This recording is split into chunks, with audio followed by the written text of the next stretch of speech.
अभी हम लोग नारद भक्ति सूत्र पर चर्चा सुनेंगे। पिछले रविवार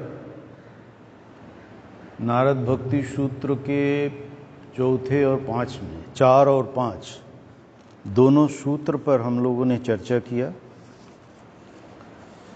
इस रविवार 6 और 7 छठे और 7 में 6 नंबर सूत्र जो है और 7 नंबर जिन पर आज चर्चा करेंगे हम। 6 नंबर सूत्र में ये है, यज्ञात्वा मत्तो भवति स्तब्धो भवति आत्मारामो भवति। और 7वां सूत्र जो है, सा न कामयमाना निरोध रूपत्वात्। नारद जी भक्ति के व्याख्या करते हुए पहले सूत्र में कहते हैं कि अथा तो भक्ति व्याख्या शामः। भक्ति के व्याख्या मैं अभी कर रहा हूं। उसके बाद वो भक्ति कैसा है वो कहते हुए दूसरे सूत्र में कहते हैं, सा तस्मिन् परम प्रेम रूपा।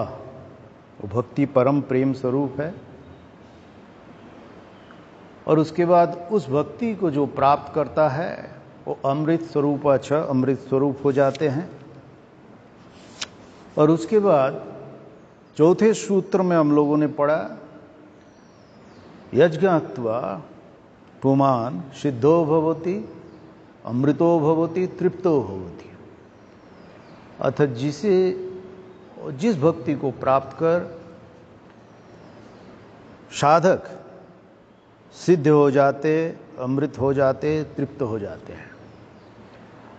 ये सिद्ध हो क्या है, इस पर चर्चा करते हुए ये कहा गया था, सामान्यतः मनुष्य साधारण लोग सिद्ध शब्द से कई बार सिद्धाई से उसको जोड़ लेते हैं। पर सिद्धाई क्या है और साधक के जीवन में कैसे आते हैं, श्री रामकृष्ण देव के जीवन में भी हम देखते हैं। जगन माता जब उन्हें सिद्धाई देना चाहा तब श्री रामकृष्ण देव क्या उनकी प्रतिक्रिया रही और उस सिद्धाई के बारे में उनका जो सोच है वो क्या है, इस पर भी हम लोगों ने चर्चा सुनी। बाद में हम देखते हैं कि श्री रामकृष्ण देव स्वामी विवेकानंद नरेन उस समय उन्हें कहते हैं कि मेरे पास जो शक्तियां हैं या जो सिद्धाई है मैं तुझे देना चाहता हूं। तो नरेन पूछता है कि इससे क्या भगवान लाभ होगा। तो श्री रामकृष्ण देव ना कहते हैं। तो नरेन उसको लेने में माना कर देते हैं। पर बाद में देखते हैं हम, एक दिन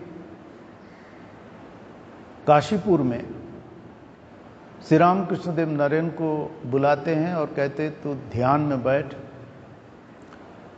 नरेन ध्यान में बैठता है और कुछ देर बाद श्री रामकृष्ण देव उन्हें स्पर्श करते हैं। नरेन को यह महसूस होता है कि जैसे उनके शरीर में बिजली का प्रवाह हो रहा हो और वो ध्यानस्थ हो जाते हैं। कुछ देर बाद जब स्वाभाविक अवस्था में आता है, श्री रामकृष्ण देव उन्हें कहते हैं, आज तुझे मैं मेरा सब कुछ दे के फकीर हो गया। तो उसके बाद श्री रामकृष्ण देव कहते हैं, जो सिद्धाई जो शक्तियां वो भी तुझे मैं दे दिया। तो नरेन कहता है कि मैं तो ये नहीं चाहता था, ये मुझे नहीं चाहिए। नहीं, माँ के काम के लिए ये मुझे बाद में जरूरत पड़ेगा। तो सिद्धाई शब्द से जो हम समझते हैं, इस पर पहले भी इस पर चर्चा हुई थी। साधक के जीवन में साधना करते हुए, सचमुच में वो साधक हो और साधना करते हो तो उसके जीवन में ये शक्तियां कई बार स्वतः उनके पास आ जाते हैं और कई बार गुरु के माध्यम से हो, ईश्वर की कृपा से हो, उन्हें प्राप्त होता है। पर ये शक्तियां जो है, ये जो सिद्धाई है, चमत्कार है, ये किसी साधक के जीवन में आ जाए तो ये समझना नहीं चाहिए, या ये गलत समझ होगा उन्हें कुछ भगवान पे भक्ति हुई। सिद्धाई के साथ या शक्ति के साथ भगवान के प्रति जो सचमुच में प्रेम है, जिस प्रेम के बारे में नारद जी यहां कह रहे हैं, परम प्रेम, वो क्या है? जब किसी को प्राप्त होता है तब वो अमृत स्वरूप हो जाता है। ये अमृत स्वरूप भी कैसा है, क्या है, इस पर भी चर्चा हुई, हम लोगों ने सुना। पर ये जब ये परम प्रेम किसी को हो जाता है तो उनके जीवन में बाहरी लक्षण, आंतरिक लक्षण क्या होता है, और जो लक्षण दिखाई देता है, कुछ लक्षण दिखाई नहीं देता है, इस पर चर्चा करते हुए हम लोगों ने भगवत गीता के स्थितप्रज्ञ के लक्षण के बारे में भी चर्चा किया सामान्य रूप से। और जिसे ये भक्ति प्राप्त होता है वो सिद्ध हो जाता है, अर्थात नरम हो जाता है, इसको भी हम लोगों ने समझा, तृप्त हो जाता है।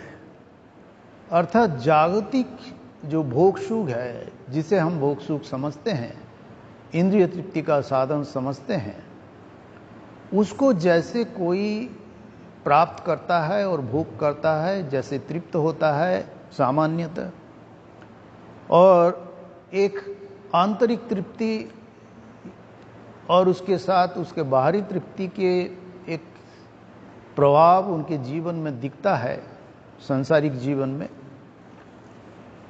पर जब किसी को ये सचमुच में भक्ति प्राप्त हो, जो उसको परम प्रेम कहा गया है, नारद जी कहते हैं, यह कहा जाता है सचमुच में भक्ति किसको कहा जाए, वो है जिसकी अमृत स्वरूप हो जाता है, जिसे प्राप्त करने के बाद, अर्थात जिस स्थिति में पहुंचने के बाद वो अमृत स्वरूप अर्थात मृत्यु भय को जीत लेता है। अर्थात कहना पड़ेगा कि संसार से परे चले जाते हैं, सांसारिक बुद्धि के ऊपर उठ जाता है, स्वार्थ बुद्धि के ऊपर उठ जाता है। तो इसीलिए कहा जा रहा है यहाँ 5वें सूत्र में हम लोगों ने देखा, यत प्राप्य न किंचित वांछति न शोचति न द्वेष्टि न रमते न उत्साहो भवति। अर्थात सांसारिक लाभ हानि, अर्थात इंद्रिय तृप्ति, अर्थात जागतिक जीवन में रहते हुए, सांसारिक जीवन में रहते हुए जो चाहत है, उस चाहत के पूर्ति में जो चीज हमें अनुभव होता है, वो जिससे ये भक्ति प्राप्त होता है, वो चाहता नहीं, वो जिसे प्राप्त करने के बाद यत प्राप्य न किंचित वांछति, कोई आकांक्षा नहीं रखते हैं, क्योंकि सांसारिक चाहत ही उनके कर्म का कारण है। सत्य रज तम 3 गुना त्रिगुणात्मिका माया के संसार है। 3 गुणों के कारण कोई भी हम कर्म करते हैं, ये 3 गुणों का प्रभाव से ही हम कर्म करते हैं, और 3 गुण के प्रभाव हमारे कर्मभेद के अनुसार हमारा संस्कार बनता है। उस संस्कार हमें जन्म मरण चक्र में अर्थात संसार की ओर ले जाता है। पर जिसे ये भक्ति का, इसीलिए नारद जी ने शुरू में कहा अथा, तो मैं इसलिए भक्ति के अर्थात एक अर्थ ये है, आप भक्ति पाने का आपके भीतर जिज्ञासा हुई, आप भक्त बनना चाहते हो, तो इसीलिए मैं इसके बारे में चर्चा शुरू कर रहा हूं।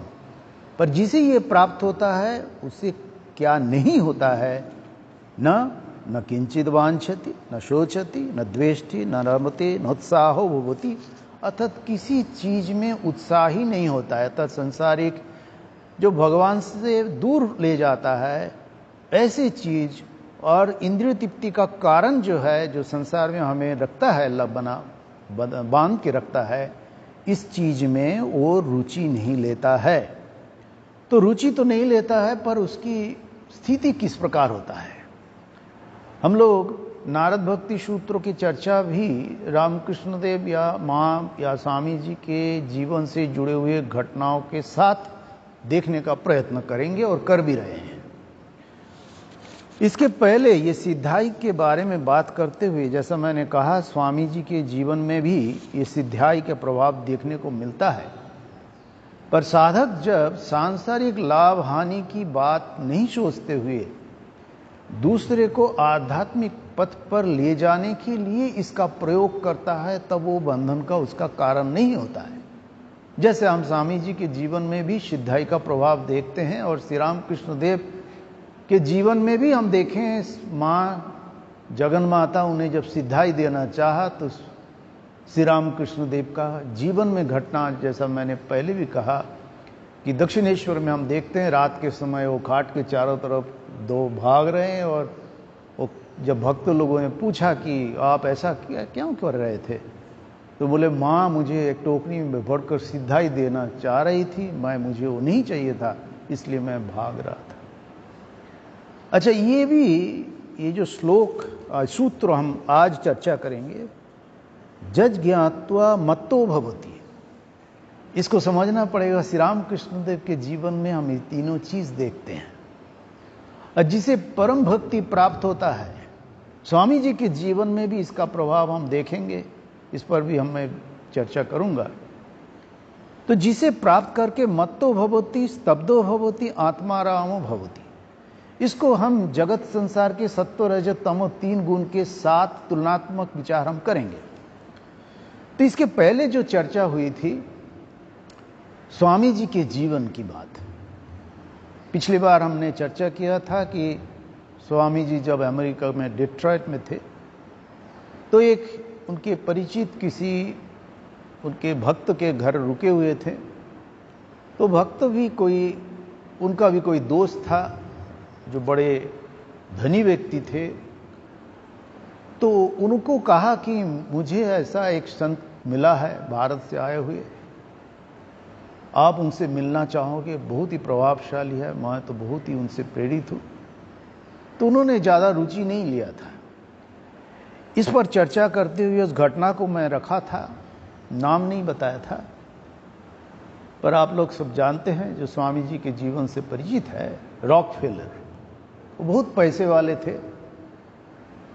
तो उनके जीवन के घटना को जब हम देखते हैं, स्वामी जी के पास जिस घर में वो रुके हुए थे वहां आते हैं, सीधा स्वामी जी जिस घर में रुके हुए थे उस घर के पास घर में आ जाते हैं। स्वामी जी तब मेज में बैठ के कुछ वो लिख रहे थे या पढ़ रहे थे होंगे। तो स्वामी जी उन पर नजर नहीं दिया और ऐसी घटनाओं का उल्लेख कर दिया उनके सामने जो सिर्फ रॉकफेलर ही जानते थे, उनके जीवन से ये घटना। तो आश्चर्यचकित हुए, पर ज्यादा उनमें कुछ भीतर में प्रभाव हुआ। बाद में स्वामी जी उनको प्रेरित करते हैं बातचीत के बाद, और वो कहते हैं कि आपके पास जो धन दौलत है, पैसा है, इसका स्वामी आप नहीं हो, आप इसके ट्रस्टी हो, जिसको भगवान ने आपको दिया है इसका देखरेख करने के लिए, सही सदुपयोग करने के लिए आप न्यासी हो। तो उसके बाद देखता हूं वो धन दौलत या जागतिक व्यवस्था के जो उस धनी थे, उस अहंकार के कारण वो बड़े गुस्से से बाहर निकल गए। कुछ दिन बाद आए और कुछ पेपर स्वामी जी के सामने फेंक के कहते हैं आप तो अभी मैं धन्यवाद दोगे। तो स्वामी जी बाद में कहते हैं कि रादर यू शुड थैंक्स मी, अर्थात आपको मैं धन्यवाद नहीं दूंगा, आप मुझे धन्यवाद दोगे इसीलिए क्योंकि आपको मैंने दिशा दिया है, जीवन का उद्देश्य लक्ष्य क्या है। और इसका प्रभाव हम बाद में देखते हैं, वो काफी प्रतिष्ठित आदमी उस समय अमेरिका में बनते हैं और बाद में वो एक रॉकफेलर फाउंडेशन के सूचना करते हैं। और उस समय भी वो बाद में भी उनका उल्लेख किया कि ऐसे ही एक महात्मा के संपर्क में आगे जीवन की संसार के प्रति दृष्टि मेरे बदल गई, किस दृष्टि से देखना है परिस्थिति को, तो वो स्वामी उल्लेख किया। तो ये जो सिद्धाई था जिससे स्वामी जी उनके जीवन के घटनाओं को देख लिया, और जो मैंने कहा था एक उदाहरण दिया था माधव कल्वे की, उनके जीवन में वो आत्महत्या करने जा रहे थे, तो स्वामी जी के सिद्धाई या शक्ति के कारण उसको सही रास्ते में लाए और उसके जीवन की दिशा परिवर्तन हो जाए। तो ये जब जगत के कल्याण की दृष्टि ना देखकर लोग के आध्यात्मिक प्रगति के लिए, आध्यात्मिक कल्याण के लिए जब किसी को प्रेरित करना हो तो एक बात है, पर ये जब सिद्धाई, जब साधना करते हुए बीच में आए, कोई जीवन में किसी का आए, तो उस सिद्धाई को जगत संसार के अपने कल्याण के लिए कहे, अपने प्रभाव प्रतिष्ठा के लिए जब व्यवहार करते हैं, तो वो सिद्धाई उनके बंधन का कारण है, संसार में बंध जाते हैं। और ऐसा भी नहीं किसी के जीवन में सिद्धाई है माने भक्ति है, ये भी नहीं समझना चाहिए। जैसा कि नारद जी यहाँ कह रहे हैं, हम आगे पढ़ेंगे। तो यहाँ हम देखते हैं उसके बाद वाला जो छठे सूत्र, जो श्री रामकृष्ण देव हमारे सामने श्री रामकृष्ण देव के जीवन से जुड़े हुए घटनाओं के सहारे हम इसको समझने का प्रयत्न करेंगे। जैसा मैंने कहा, संसार जो है वो सत्य रज तम तीन गुणात्मक है, त्रिगुणात्मक है। तो कैसे जब जीवन में ये भक्ति जिसके जीवन में आ जाता है, वो मत्तो भवति, मत्तो भवति मतलब अब इसके साथ हम जो सत्य रज तम तीनों गुणों का तुलनात्मक विचार करें, तो जब कोई किसी के जीवन में ये भक्ति आ जाए, मत्त हो जाते हैं, अर्थात भगवान के चिंतन में, भगवान के नाम गुण गान में ऐसे डूब जाते हैं, सांसारिक कोई चीजों के प्रति उसका दृष्टि या आकर्षण या मन ही नहीं जाता है उस पर। इसलिए किसके पहले कहा गया है, जिसे भक्त जो इस भक्ति को प्राप्त करते हैं, न किंचित वांछति, न शोचति, न द्वेष्टि, न रमति, नोत्साहो नोत्साही भवति। वो कोई उत्साह नहीं लेते हो सांसारिक तृप्ति में, इंद्रिय की तृप्ति के लिए, इंद्रिय की आसक्ति, उसका इंद्रिय पूर्ति के विषय में वो रुचि ही नहीं लेते, उस पर दृष्टि नहीं जाते हैं। इसलिए आप देखना, जिसका मन जिस प्रकार है, जिस संस्कार के कारण, जिस प्रकार घनीभूत संस्कार उसका है, उसका व्यवहार बोलचाल उस प्रकार हो जाता है, क्योंकि उस भावना से उस प्रकार। इसीलिए श्री रामकृष्ण देव जो कहते हैं कि जिस रंग में मन को डुबोगे मन उसी रंग का हो जाएगा, या कपड़े का उदाहरण देते हैं। तो मत्तो भवति, इसको कैसा होता है, एक उदाहरण देते हैं।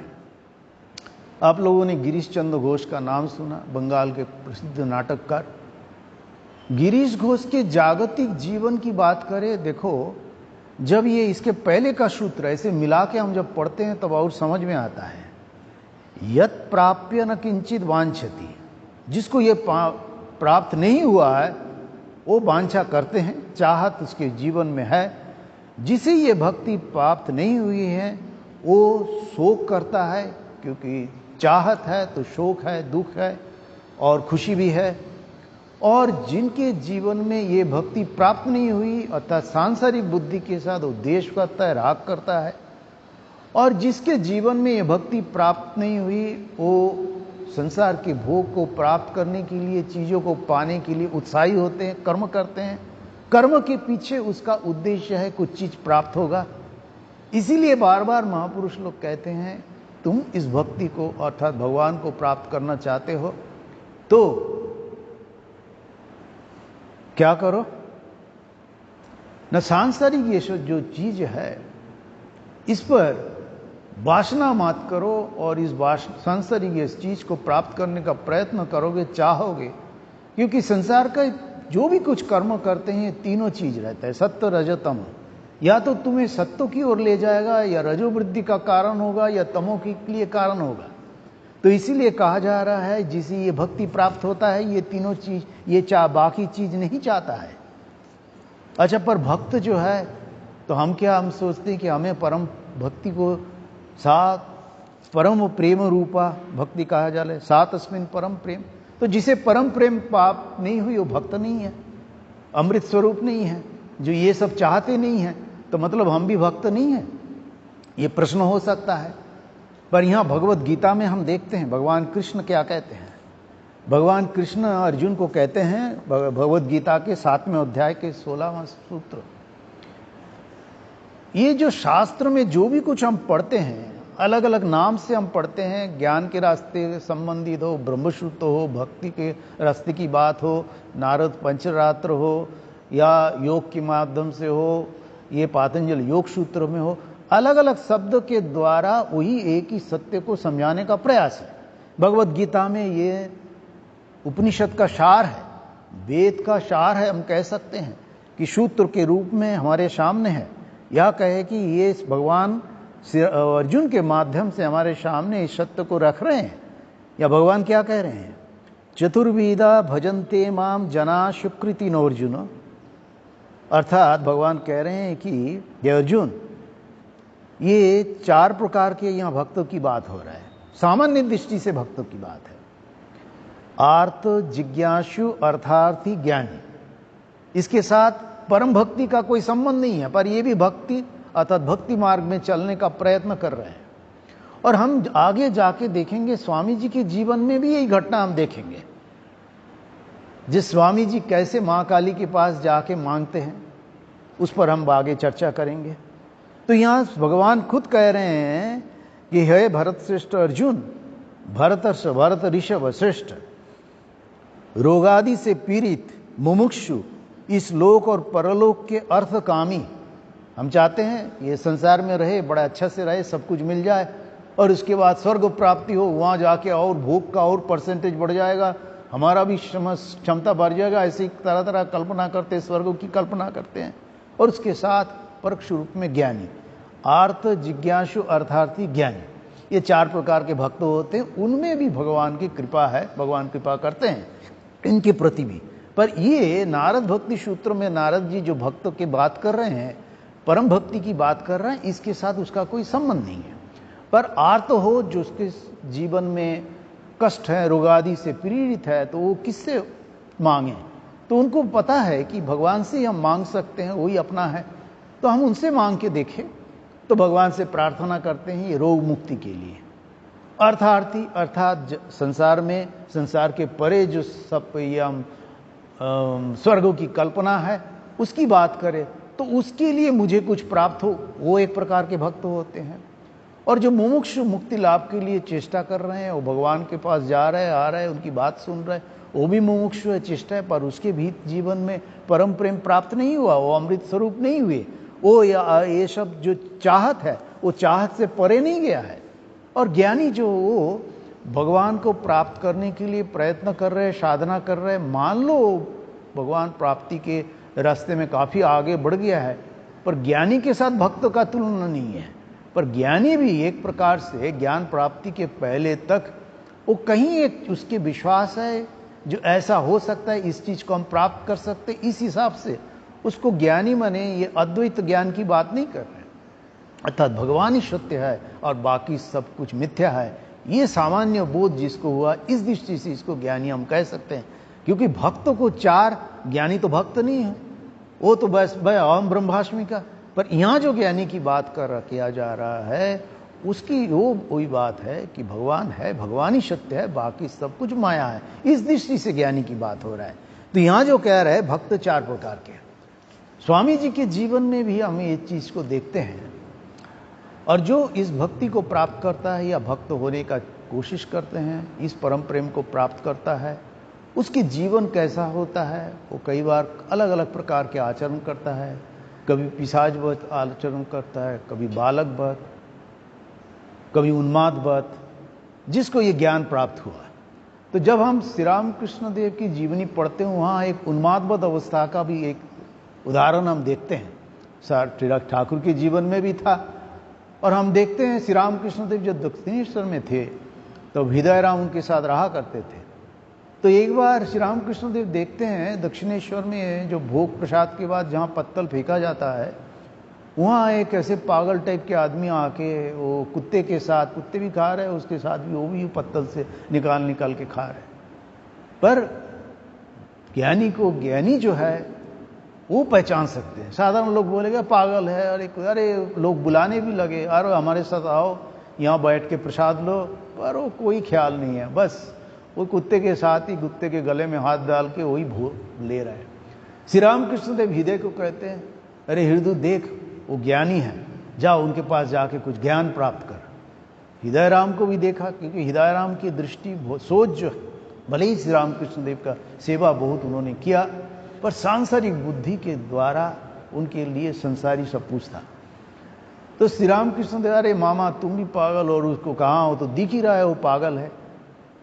श्री राम कृष्ण देव जब साधना काल में नदी के किनारे मुंह घिसते थे, लोग कहते थे पागल हो गया, मां के दर्शन नहीं हुआ करके। तो जागतिक दृष्टिकोण से जो धनी है, अर्थात सांसारिक बुद्धि के द्वारा जिसका संस्कार वशीभूत है, जो जीवात्मा सांसारिक भोग सुख, इंद्रिय भोग सुख के कारण उपहत चैतन्य है, अर्थात वो आवृत हो गया, जैसे सूरज बादल से ढक जाता है, उसी प्रकार जो चैतन्य आत्मा स्वरूप है हमारा, हम नित्य बुद्ध मुक्त स्वरूप है, पर सांसारिक भोग सुख को सत्य मानते हुए, इंद्रियों को सत्य मानते हुए, उसके द्वारा जो अपहित व उपहत जो चैतन्य है, जीवात्मा है, वो सोचता है कि यही सब कुछ है, यही संसार है। तो हृदय राम उसी के भीतर था। फिर भी मामा कह दिया तो पीछे गए और बाबा जी को कहने लगे, बाबा जी बताओ ज्ञान कैसे प्राप्त हो, कैसा लक्षण है जो ज्ञानी है, कैसा उसका लक्षण है। वो कोई उत्तर नहीं दिया, वो उठ के चलने लगे, पीछे पीछे हृदय राम जाने लगे। कुछ देर जाने के बाद देखा वो पीछे छोड़ नहीं रहा है। वो बाबा जी देखा, पत्थर उठा के हृदय के ऊपर फेंकने लगा, हृदय भी छोड़ा नहीं। चलते चलते एक जगह एक नाली में बहते हुए पानी वो जाके गंगा में मिल रहा था, तो हृदय राम को दिखा के कह दिया कि ये नाली के पानी और गंगा के पानी में जब भेद बोध नहीं रहेगा तब जानना उसको ज्ञान होगा। तो हृदय राम सुन लिया और आके श्री राम कृष्णदेव को कहते हैं, मामा मामा उन्होंने ऐसा कह दिया। बोले हाँ देखो ज्ञानी है। तो ये पिशाचवत अवस्था है। पर श्री राम कृष्णदेव बाद में माँ के पास प्रार्थना करते, माँ मुझे ऐसी अवस्था मत देना, मैं तो रसे वसे रहना चाहता हूं, रस में। मैं तो शक्कर बनना न शक्कर खाना चाहता हूं या सुधा पान करना चाहता हूं, पर शक्कर नहीं बनना चाहता हूं। शक्कर बनना मतलब जो ज्ञानी, ज्ञान में प्रतिष्ठित, अहम ब्रह्मास्मि। श्री राम कृष्णदेव कहते मैं तो भक्त बनना चाहता हूं, मैं और मेरी मां, अर्थात ये द्वैतवाद भक्ति की दृष्टि से। तो ये एक जो ज्ञानी हो जाता है, जो भक्त को प्राप्त करता है, उसके जीवन कैसा हो जाता है। जागतिक कोई लोग क्या कह रहे हैं, नहीं कह रहे, पागल कह रहे कि क्या कह रहे, कोई परवाह नहीं है, वो अपने मस्त है। श्री राम कृष्णदेव के जीवन में हम इस चीज को देखते हैं। चैतन्य महाप्रभु के जीवन में भी ये चीज दिखाई देता था। गौर निताय अर्थात चैतन्य महाप्रभु और नित्यानंद दोनों दोस्त थे, तो नित्य करते थे। और नित्य करते करते एक बंगला में भजन है, वो श्री राम अपना वचनामृत पढ़ेंगे उसमें मिलता है। वो एक बंगला में भजन, निताई अमर माता हाथी, ऐसे। अर्थात वो गाते गाते जो कहते हैं, यहाँ जो कहा जा रहा है ना, ठाकुर के जीवन में भी ये हुआ करता था, यज्ञात्वा मत्तो भवति। तो गाते गाते ऐसे भाव होता है, माता हाथी माता हाथी, हाथी हाथी हाथी, हा हा कर करके स्तब्ध हो जाते हैं। श्री राम कृष्णदेव के जीवन में हम देखते हैं, वो भजन गाते गाते श्री राम कृष्णदेव भावमुख के चले जाते थे और वो समाधिस्थ हो जाते थे, स्तब्ध हो जाते थे। पर इस स्तब्ध होना, सांसारिक विषय भोग के कारण स्तब्ध होना, सांसारिक विषय भोग में मत्त हो जाना, वो तमो की ओर ले जाता है, संसार की ओर ले जाता है। और उसको उस लिमिटेड सोच, लिमिटेड विचार, इंद्रिय तृप्ति के विषय जो है, वो उसको, उस जीवात्मा को, जिसको कहते हैं कि उपहत कर लेता है, घेर लेता है। पर जिसके मां के विचार से, भगवान के चिंतन में, जिसके मन में भगवान पे भजन में जो मत्त होते हैं, जो स्तब्ध होते हैं, वो आत्माराम भवति, आत्माराम हो जाते हैं। वो कैसा है, सांसारिक जीवन भोग सुख में भी जिसके जब जीवन में आ जाता है, वो उसमें डूब जाता है, मत्त हो जाता है। बाहरी दृष्टि से कई बार देखता है वो मत्त हो गया, और उसके बाद उस भोग में डूब जाता है, अर्थात उसके अपने जीवन का लक्ष्य उद्देश्य भूल जाता है, उस दृष्टि से वो स्तब्ध हो जाता है। और जिसके जीवन में वो भोग सुख में, सांसारिक भोग सुख में डूब जाता है, वो जीवात्मा उस भोग में विभोर हो जाता है। उस दृष्टि से वो आत्माराम कह सकते हैं हम। पर ये जिसको ये भक्ति प्राप्त होता है, वो भगवान पे जो भक्ति है, भगवान पे डूब जाना, वो श्री राम कृष्णदेव उदाहरण देते हैं कि वो बंधन नहीं है, माया नहीं है। मिठाई का उदाहरण देते हैं, मिश्री मिठाई का मीठा है, पर मिश्री खाने से शरीर तबीयत खराब नहीं होता है ज़्यादा खाने में। जबकि वो पित्त ठंडा करता है, वो पानी करके वो घोल के कई लोग पीते हैं, गर्म शरीर ठंडा करता है। तो उसके बाद बंगला में एक ये होता है भाजी, उसको बोलते हैं हिंगचे साग, जो लोग जानते हैं बंगाल का है जानते हैं। तो श्री रामकृष्ण हिंगचे साग के भीतर नहीं, वो शरीर साग, ये जो भाजी खाने से वो कहते ज़्यादा खाओ तबीयत खराब होता है, पेट गड़बड़ हो जाता है, पर उससे शरीर स्वस्थ होता है कहते हैं। तो ऐसे तरह तरह के उदाहरण है। तो भगवान लाभ की जो तरफ है वो बंधन या माया नहीं है, वो अच्छा है, क्योंकि जीवन का उद्देश्य भगवत प्राप्ति है। तो श्री रामकृष्ण देव के जीवन में भी हम वही देखते हैं, चैतन्य महाप्रभु के नित्यानंद के जीवन में भी हम देखते हैं।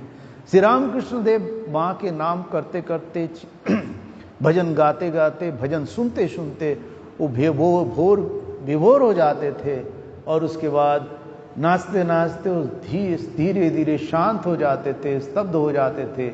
उसके बाद भगवान के चिंतन मनन उस भाव से डूब जाते थे। वो आत्मा रामो भगवती, वो चैतन्य आत्मा में विभोर हो जाते थे। वो जड़ में विभोर नहीं होते, जड़ में विभोर होने से तमो की ओर जाता है। अच्छा, ये किसको कैसे हम जगत संसार के सत्य रज तमो के साथ तुलना करें? जगत संसार के सत्य रज तमो में जब संसार को सत्य समझते हुए संसार के भोग सुख में जो डूब जाता है, उसके जीवन में क्या होता है? वो तमो में जाते हैं। संसार ही उसके पास सत्य है। सत्य रज तमो अर्थात जो भी कुछ कर्म करते हैं वो तीनों से जुड़े हुए हैं। पर जगत संसार के जब तक शरीर है तब तक सत्य रज तमो तीन गुणों के द्वारा तुम उस जीवात्मा जिसको कहते हैं घेरे हुए हैं। तो श्री रामकृष्ण देव के जीवन में कहे या महापुरुष लोगों के जीवन में कहे, जिसे ये भक्ति प्राप्त होता है, तो जब मत्तो भगवती, इसको रजो के साथ हम तुलना कर सकते हैं। भले विचार एक रहता है, पर सांसारिक विचार से जो जीवात्मा डूबे हुए उसका विचार एक नहीं रहता है। उसको संसार के प्रति आकर्षण है, भगवान के प्रति आकर्षण नहीं है। इसलिए श्री रामकृष्ण देव को जब कोई पूछते हैं, वो कहते हैं तुम भगवान से चाहते हैं। गृहस्थ संसारी लोग भगवान को नहीं चाहते हैं। उसके बाद ये कहते हैं कि हम श्री रामकृष्ण देव की जो जैसा कहा, हम सब चीनी होना नहीं चाहते हैं, चीनी खाना चाहते हैं, अर्थात भगवान के रस में डूबना चाहते हैं। ये भक्त का लक्षण है। तो इसलिए श्री रामकृष्ण देव जैसा कहे, हम भगवान से चाहते हैं। और से चाहने वाला का अर्थ जिज्ञासु अर्थार्थी ज्ञानी, ये भी हमने कहा पढ़ा अभी, पर उसमें कोई खराबी नहीं है। साधना पहले इसीलिए हम जब नारद भक्ति सूत्र तो पढ़े, तो जैसा मैंने कहा एक सूत्र के साथ दूसरे सूत्र का एक सामंजस्य है। एक पढ़ने के बाद लगता है कि कहीं कमियां रह गया, इसलिए यहां कह रहे हैं यज्ञात्वा मत्तो भवति स्तब्धो भवति आत्मा रामो भवति। अच्छा, ये आत्मा राम हो जाना, स्तब्ध हो जाना, मत्त हो जाना श्री रामकृष्ण देव के जीवन में देखा जाता है। गिरीश चंद्र घोष का आपने नाम सुना। श्री रामकृष्ण देव एक बार बलराम बाबू, जो एक बंगाल में एक जगह है जिसको वो जगह का नाम है, वो बलराम बाबू का मकान हम बोलते हैं। उद्बोधन से और आगे चलो, वहाँ के बाग बाजार से और आगे जाते, वो जगह का नाम क्या? बलराम बाबू के बागान। अब बाग बाजार की थोड़ा आगे जाके वहाँ बलराम बसु करके एक श्री रामकृष्ण देव के भक्त थे, वैष्णव थे। तो बाद में वो अपने मकान को रामकृष्ण मिशन को दान में दे दिया। तो जब वो थे तो श्री रामकृष्ण देव उनके घर में जाया करते थे। बलराम बाबू के मकान से और थोड़ी दूरी पर गिरीश चंद्र घोष का मकान था, नाट्याचार्य गिरीश चंद्र घोष। अभी तो थोड़ा अलग हो गया, उस जमाने वो घर बड़ा था। अभी बाद में गिरीश घोष के जीवन में, उनके परिवार में और कोई नहीं रहा, तो सरकार ने उस घर को ले लिया था। कुछ तोड़ रख दिया और बाकी सब तोड़ के रास्ता बन गया दोनों तरफ। जो गए हो ख्याल किए होंगे। तो गिरीश चंद्र घोष तब नए नए जुड़े थे, श्री रामकृष्ण देव के नाम सुना था, दक्षिणेश्वर में कभी कभी जाते थे। तो गिरीश चंद्र घोष को पता चला कि रामकृष्ण परमहंस देव बलराम बाबू के मकान में आए, तो कोई एक दोस्त उनके साथ उस समय था। गिरीश घोष के बारे में क्या कहा जाए, तो गिरीश घोष जागतिक दृष्टि से ऐसा कोई गलत काम नहीं है जो नहीं किया हो, और पीने वाले बहुत पीते थे, वो दारू पीते थे। तो दारू पीने के बाद नशा होता है, तो जो पीता है उसको जब नशा होता है उसका भी कुछ अनुभव होता है, उसके साथ पीने वालों को भी अनुभव होता है कि कैसा होता है उसके जीवन में। और रह नहीं पाते, हिलते डुलते गिरते जो भी होता है। तो दोस्त के साथ श्री राम कृष्णदेव के दर्शन करने आए। श्री राम कृष्णदेव तब भावावस्था में गया। साथ में जो दोस्त था तो कहने लगे, अरे देखो ये आदमी कितना पिया है, कितना पिया है, खड़ा नहीं हो पा रहा है, लड़खड़ा रहा है। तो जो भी हो, भक्त लोगों से बात किया तो भक्त लोगों ने कहा उनका भावावस्था हुआ है और भगवान के भाव में डूब गए हैं, मत्तो भवति। उसके बाद स्थिर हो गया, कोई पकड़े हुए हैं, उनका कोई होश नहीं है। श्री राम कृष्ण देव की जब वो भगवान के चिंतन में जब मत्तो हो जाते थे, स्तब्ध हो जाते थे, जागतिक कोई ख्याल नहीं रहता था, कपड़े भी कौन बैठा है क्या है कोई ध्यान नहीं रहता था, कपड़े खुल जाता था, कई बार कपड़े बगल में लेके वो चलते थे। अर्थात जागतिक जो सोच, इसीलिए कहा जाए ना संसार में जो है जागतिक सोच, संसार बोध, और ये जो नारद जी कहते हैं जज्ञात्वा मत्तो भवति स्तब्धो भवति आत्मारामो भवति, उसके पहले जो कह रहे हैं नहीं क्या होता है, यज्ञात्वा जत प्राप्य न किंचित वांछति न शोचति न द्वेष्टि न रमते नोत्साहो भवति, उसमें रमते माने रमन करना, उसमें डूब जाना। ये श्री राम कृष्ण देव का वो बोध नहीं, क्योंकि वो शरीर बोध ही नहीं है। उस चीज को संसार में कौन क्या बोल रहा है, क्या बोल रहा है, उसका ध्यान नहीं है। और मत्तो हो गया, स्तब्ध हो गया, आत्माराम में डूब गए। वो आत्माराम माने चैतन्य आत्मा में डूब गए, चैतन्य सोच में, वो विचार में, भगवान के चिंतन में डूब जाता है। इसको आत्माराम कहते हैं। जागतिक भोग में डूब जाना वो आत्माराम नहीं है। तो श्री राम कृष्ण देव तब वो एक बार फिर बाद में कभी गिरीश चंद्र घोष श्री राम कृष्ण देव को आके पूछते हैं, महाराज मैं डूबना चाहता हूं, मैं नशा करना चाहता हूं। तो श्री राम कृष्ण देव बोले कि हाँ, मैं तुम्हें ऐसा नशा दूंगा जिसे प्राप्त करने के बाद, जो नशा मिलने के बाद ये जो दारू ये सब का नशा जो है वो बहुत सामान्य हो जाएगा, तुच्छ हो जाएगा। बाद में हम देखते हैं श्री राम कृष्ण देव के जीवन, गिरीश चंद्र घोष के जीवन को जब देखते हैं, गिरीश चंद्र घोष जो सांसारिक दृष्टि से हमारे सोच के साथ कितने भी वो नाट्याचार्य, जो कितने बड़े नाटककार थे, वो जो उसके इतने पंडित थे, पर सांसारिक दृष्टि से ऐसा कोई गलत काम कितने भी नीचे स्तर में क्यों ना हो, वो भी ब्रह्मज्ञानी बन सकता है भगवत कृपा में। उस चीज को एक्सेप्ट करने से मुझे ये चाहिए, मुझे ये बनना है। इसीलिए नारद जी कहते हैं अथा तो भक्ति व्याख्या साम, मैं भक्ति, आप जिज्ञासु है भक्त बनने का या भक्ति पाने के लिए आप लालायित हो, इच्छुक हो, ये निश्चय किया मुझे भक्त बनना है। जैसे हम सब भक्त है, भक्त बनना चाहते हैं, पर जो भी कुछ जरूरत होगा तो हम किसके पास जाए, दूसरे मनुष्यों के पास जाने से बजाय अच्छा है भगवान के पास जाए, वही सब देने वाले। और ये स्वामी जी के जीवन में भी हम देखते हैं, जब संसार के समस्याओं में हम पढ़ते हैं, आर्तो जिज्ञासु अर्थार्थी ज्ञानी, इसको इस दृष्टि से देखने के पहले स्वामी जी को, इस घटना को स्वामी जी कैसे माँ के पास जाके मांगते हैं।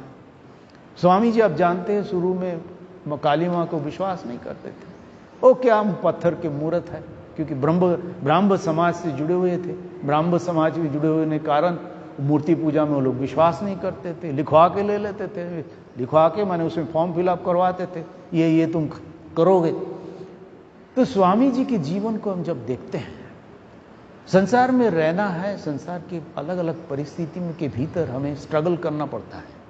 इसीलिए हम साधक काल में भी हम देखते हैं, महापुरुष लोग कहते हैं साधना मतलब स्ट्रगल स्ट्रगल स्ट्रगल। जागतिक जीवन में, सांसारिक जीवन में भी यही है, external struggle, internal struggle, mental struggle है। एक्सटर्नल स्ट्रगल में कई प्रकार के समस्याओं का हम सामना करते हैं।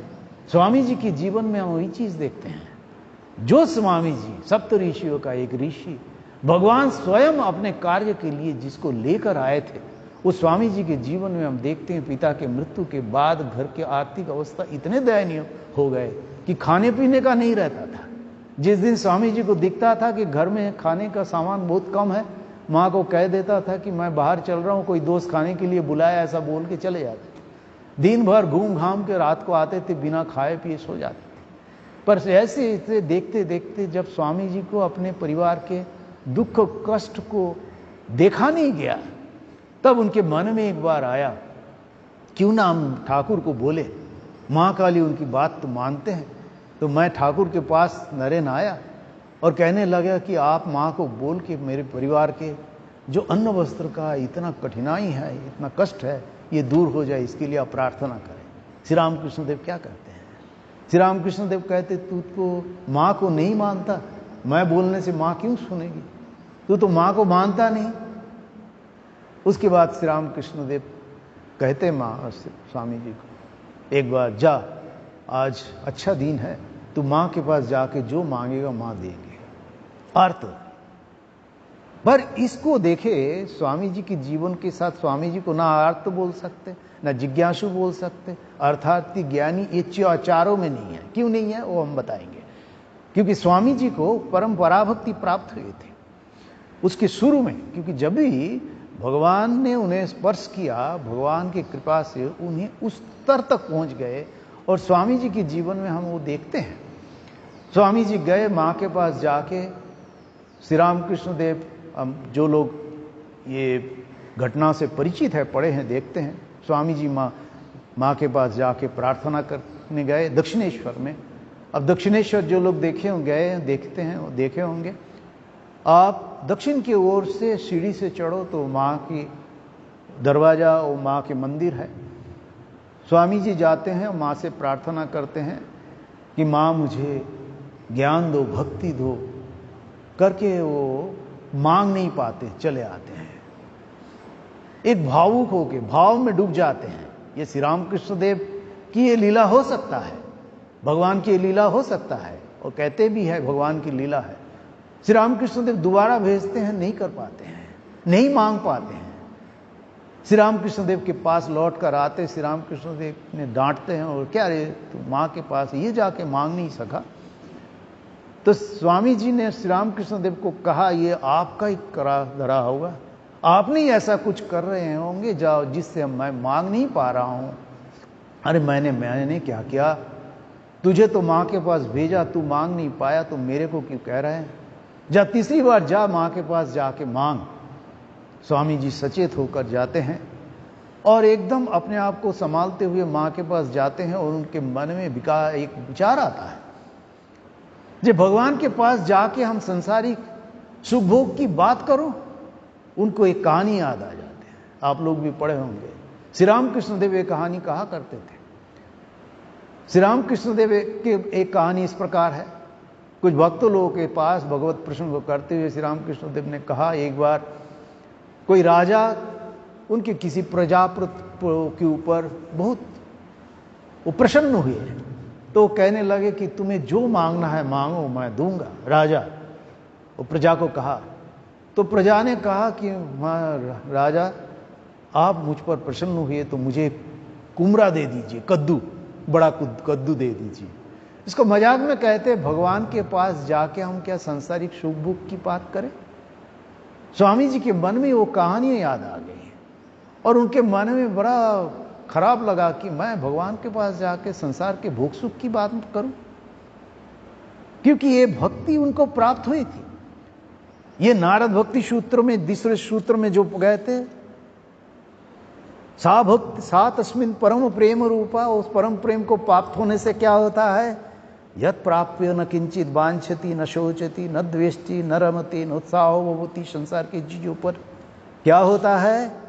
यज्ञात्वा मत्तो भवति स्तब्धो भवति आत्मारामो भवति, आत्माराम में डूब जाता है। बाद में उस घटना से अपरिचित है। श्री रामकृष्ण देव बाद में कहते, जा आज से तेरे परिवार में मोटे अन्न वस्त्र का अभाव नहीं होगा। स्वामी जी मांग नहीं पाए, क्योंकि जिसके जीवन में ये भक्ति प्राप्त हो जाता है, अर्थात भक्त किसे कहा जाता है? ये पराभक्ति जिसे प्राप्त होता है। नारद भक्ति सूत्र में जिस भक्ति की बात की है वो है परम प्रेम स्वरूप है भक्ति। तो जिसे प्राप्त करके मत्तो भवति स्तब्धो भवति आत्मारामो भवति। ये देखिए छठे सूत्र में। सातवें सूत्र का जस्ट इस पर थोड़ा बहुत बात करके हम समाप्त करेंगे। सातवें सूत्र में क्या बोलते हैं? ये भक्ति तो प्राप्त कर लिया, और इस भक्ति को प्राप्त करने के बाद ये आपके सांसारिक भोग सुख में सहायक नहीं होगा।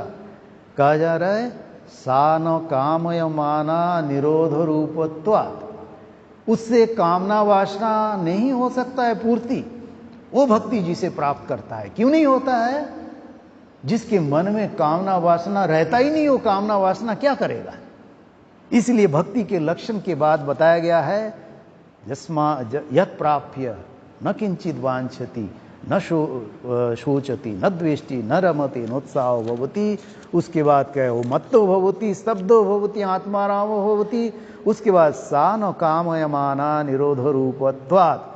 भक्ति से किसी कामना वासना की पूर्ति की संभावना नहीं है, क्योंकि उस भक्ति को प्राप्त करने के बाद उसके मन में कामना वासना रहा ही नहीं जाता है, नहीं रहता है। इसलिए स्वामी जी माँ के पास जाके संसार के सुख भोग के लिए ये नहीं कह सका, माँ मेरे परिवार के अन्न वस्त्र का अभाव दूर कर दो। उन्होंने कहा कि मुझे भक्ति दो, तुम्हारे पाद पद्म में भक्ति हो। इसलिए श्री रामकृष्ण देव कहते हैं, जो भक्त है, भक्त जब भगवान पर आने की इच्छा है, भगवान को प्राप्त करने के लिए इच्छा जो है, वो कामना वासना नहीं है। कामना वासना संसारिक भोग सुख के लिए जो कामना वासना, वही कामना वासना है। जिसे ये भक्ति प्राप्त होता है उसको कामना वासना नहीं रहता है, वो निरोध हो जाता है, रुक जाता है कामना वासना, वो उसके प्रति वो रुचि ही नहीं रहता है।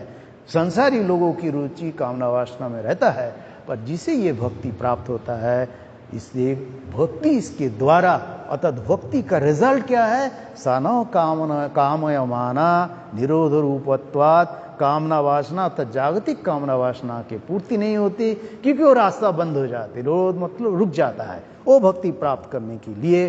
तो इस पर आगे भी हम का चर्चा करेंगे।